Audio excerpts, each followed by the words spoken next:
It's January 14th, 2026. Once again, welcome to YesToHellWith.com.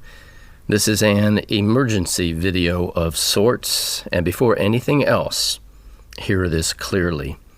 Do not watch this video alone. Watch the entire video.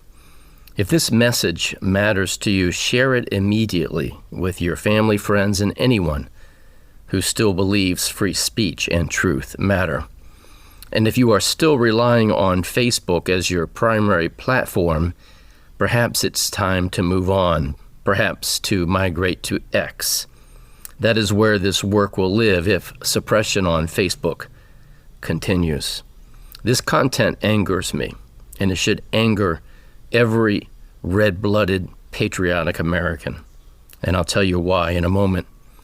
But time matters here, so pay attention. Facebook has quietly ensured that no one new can see the messages and videos on YesToHellWith.com. I've been observing the analytics, and I'll explain that further. Now, Facebook is not doing this because the information on this platform is false, not because it's unlawful, not because it's inconvenient. If you're watching this, it's because you already follow me, and that should alarm you. Watch this video carefully because it explains how censorship actually works and why silence is no longer an accident. If you want to know whether a platform is censoring you, look at who is allowed to see you. Modern censorship does not announce itself. It does not argue. It does not refute. It simply ensures that your voice never reaches anyone new. That is not theory. It is measurable.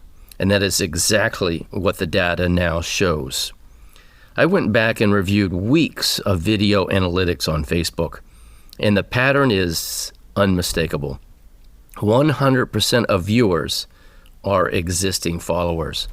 There are no non-followers watching. There are no new followers watching these videos. There is no organic discovery. That is not normal behavior for a healthy platform, and it explains why there are no new subscribers and why the message is not reaching beyond the existing audience. This is not a technical glitch. It is a structural decision, and it is by design. It is undeniable that we live in a world of bullies and their versions of the truth that they want us to see and hear. In this respect, Facebook operates no differently than the federal government or the IRS. Each exercises power it does not rightly possess.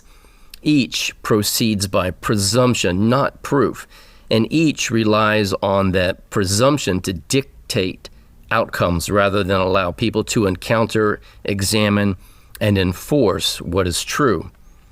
Power always reveals itself through behavior before it ever reveals itself through words. That is why an event from the recent past serves as an apt analogy. At one point, Mark Zuckerberg publicly suggested fighting Elon Musk in the ring. Now, whatever one thinks of either individual, that event revealed something important about power and psychology. Those who feel the need to demonstrate strength often do so symbolically. They seek visible contests, they posture, they look for validation through spectacle. They crave acceptance by others because at the core, they do not accept themselves. This behavior is not rare. It is not new. It is no different than when a nerd, dork, or geek, choose the term you desire, suddenly comes into money and mistakes wealth for transformation. Money does bring access to power, but it does not bring character. The desire is not to belong in a healthier, balanced way. It is to replace the bully by becoming a better bully, all the while remaining exactly who he has always been. This dynamic is familiar. It resembles the transformation of an outsider who suddenly acquires wealth or status and mistakes access to power for strength itself. The outward confidence masks inward insecurity. Challenges are issued not from mastery, but from the need to be seen as formidable. Now apply that psychology not to a person, but to a platform run by that kind of person. Facebook's power was not earned through principled debate in a public square. It was accumulated through scale and control of access. And with that power, the platform does not need to announce confrontation with its users. It does not need to argue. It does not need to persuade. It simply acts, and it acts in the background.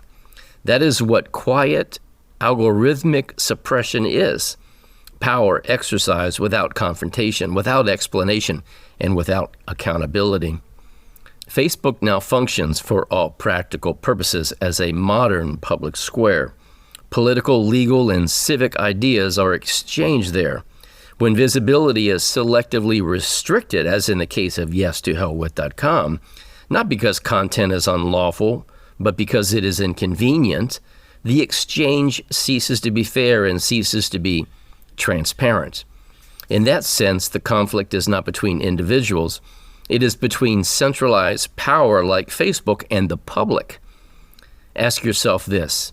If Mark Zuckerberg were to walk into any town square in any city in America where citizens were openly discussing ideas, opinions, and matters of public concern, who among us would tolerate him stepping forward and declaring what may or may not be said? Who among us would allow him to silence discussion about corruption in local, state, or federal government simply because he disapproved of the content?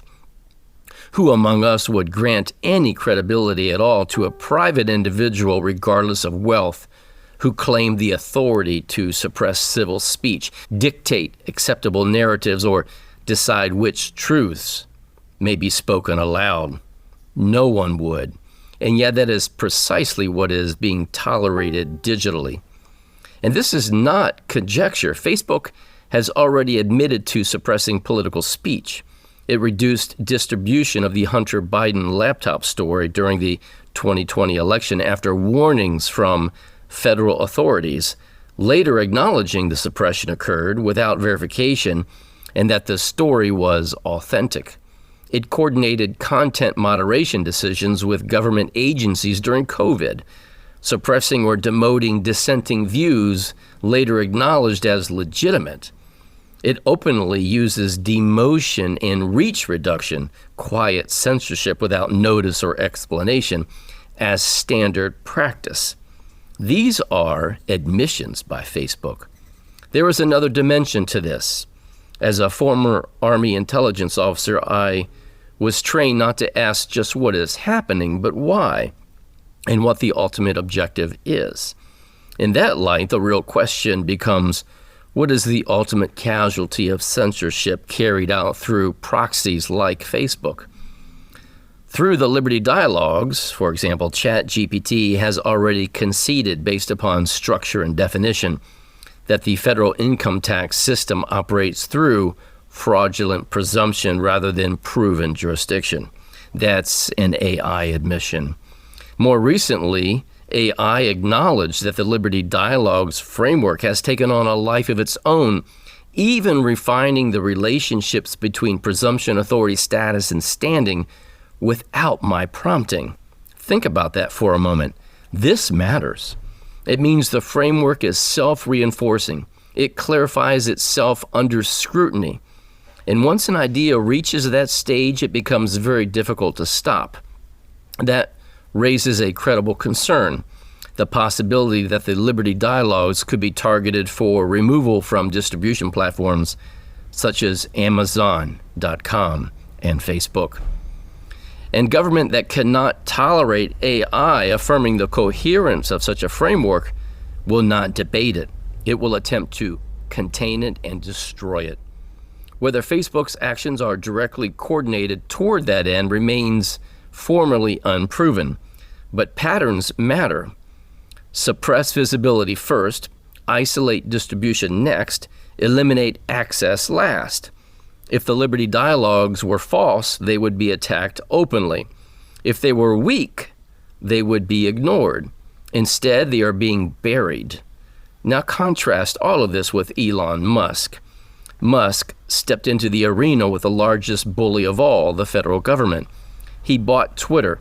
He dismantled internal controls, exposed coordination, and disrupted systems designed to suppress free speech quietly. In that sense, Elon Musk is the victor. He chose confrontation over compliance. Zuckerberg chose the opposite. That is the difference between a victor and a coward. Now here's the final word, and this is urgent. Do not keep this video to yourself. There are no new followers that are going to see this video on Facebook. That should anger you. Send these Yes to Hell with videos to your friends and families, and do it now. Truth only survives when people act before it's too late. When power is confident, it tolerates scrutiny. When power is insecure and corrupt, it suppresses, and it does so very, very quietly. And as always, may truth reign supreme.